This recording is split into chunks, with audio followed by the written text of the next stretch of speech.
Hello everyone, welcome back to my channel Padmillu. ఈరోజు ఒక మంచి యూస్ఫుల్ వీడియోతో నేనైతే మీ ముందుకు వచ్చేసాను.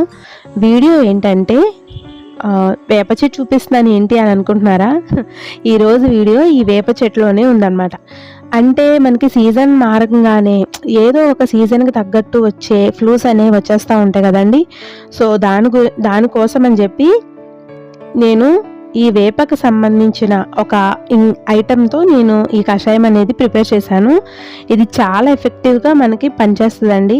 మనం చూస్తూనే ఉంటాం, సీజన్ మారిందంటే జలుబు, దగ్గు, జ్వరాలు ఇవన్నీ వచ్చేస్తూ ఉంటాయి కదా. సో రెసిపీ చూద్దాం. ఇక్కడ ఫస్ట్ జీలకర్ర, మిరియాలు, ధనియాలు,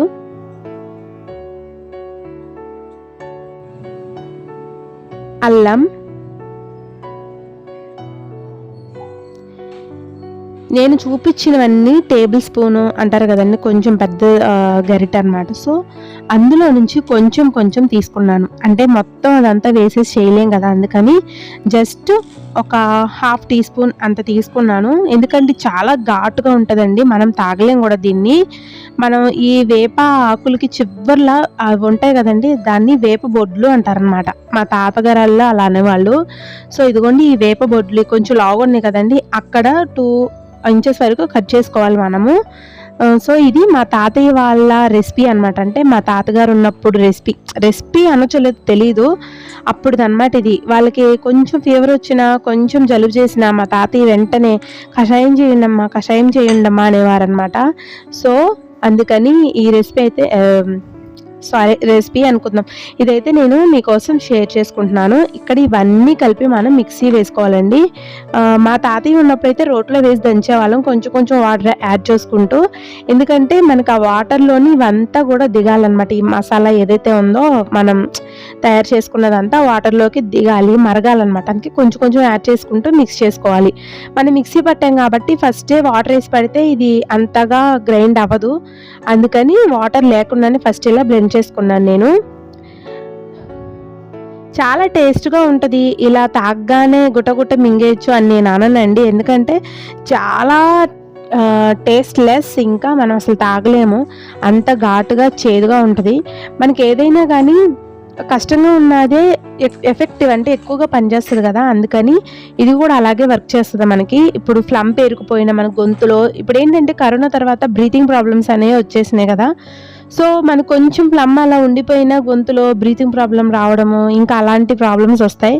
సో ఎన్ని ట్యాబ్లెట్స్ వేసుకున్నా ఏం చేసినా కానీ అట్ లాస్ట్ మనకి కొంచెమైనా రిలీఫ్ ఉంటుంది అని అంటే ఎప్పటికో.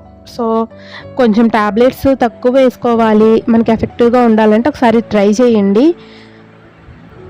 ఎర్లీ మార్నింగ్ తీసుకుంటే పరగడుపున కొంచెం వాటర్, ఎలాగో మనం ఒకటి గ్లాస్ అయితే మామూలు వాటర్ తాగుతాం కదా, తర్వాత ఈ రెసిపీ అయితే చేసుకొని తాగండి, చాలా చాలా బాగా పనిచేస్తుంది అన్నమాట. సో ఇవన్నీ ఇలా బాగా మరిగించుకున్న తర్వాత ఇలా మనం స్ట్రైనర్ పెట్టి స్ట్రెయిన్ చేసుకోవాలి. ఇలా వాటర్ అంతా దిగిపోతుంది అనమాట. పైన ఏదైతే మనం పిప్పు ఉంటుందో అదైతే ఉండిపోతుంది, దాంతోపాటు అసలు తాగలేం కదా. సో ముందే చెప్పాను కదండి, ఇది మనకి ఒక జ్యూస్ టైప్ లాగా టకటకటక తాగలేం మనం. చాలా టేస్ట్లెస్ అండ్ చాలా చేదుగా, మంటగా, ఘాటుగా. మిరియాలు వేసాం కదా, ఘాటుగా మిరియాలు కూడా వేసాం కదండి, చాలా ఘాటుగా ఉంటుందన్నమాట.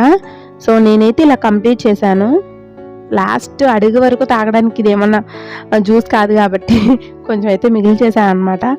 సో ఈ రెసిపీ అంటారా, సో ఈ కషాయాన్ని మీరు కూడా డెఫినెట్గా ట్రై చేయండి. మీకు కొంచెం కాఫ్ ఉన్నా, కఫం పెరిగిపోయినా, లేదు అని అంటే జలుబు, జ్వరం ఏదున్నా కానీ ఒక 2-3 డేస్ అయితే వరుసనే ఇది కొంచెం కొంచెం తీసుకున్నారనుకోండి, హాఫ్ టీ గ్లాస్ అట్లా, మీకు డెఫినెట్గా మంచి రిజల్ట్ అయితే ఉంటుంది. సో ఇదేనండి ఈరోజు వీడియో. Thank you.